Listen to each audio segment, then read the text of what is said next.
cette bourgade du nord des Pays-Bas.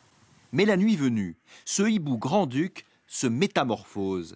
Il terrorise alors les habitants. Il m'a attaqué par derrière, sur la tête. Il m'a planté ses 8 griffes.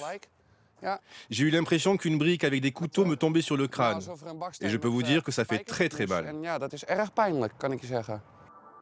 Le hibou grand-duc, le plus grand des rapaces nocturnes. Il peut atteindre 2 mètres d'envergure et peser jusqu'à 3 kilos. Un mastodonte des airs qui d'ordinaire a peur de l'homme, mais là, c'est le contraire. Si j'ai peur, oui, quand même.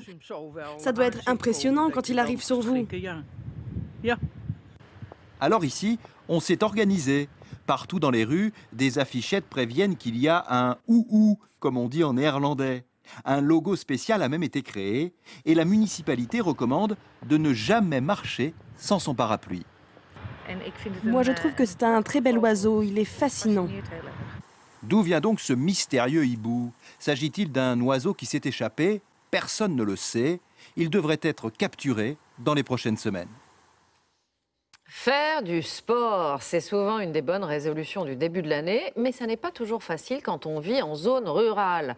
Il n'y a pas de club d'entraînement dans les petits villages, alors dans l'Aveyron, un coach sportif a trouvé la solution. Il sillonne les campagnes avec son camion rempli d'appareils de musculation qu'il installe en quelques minutes dans les salles communales pour donner des cours.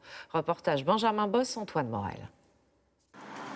Sur les petites routes de campagne au cœur de l'Aveyron, Pascal Cric conduit son estafette de village en village. Il n'est pas vendeur ambulant mais coach sportif. Son idée, permettre la pratique du sport partout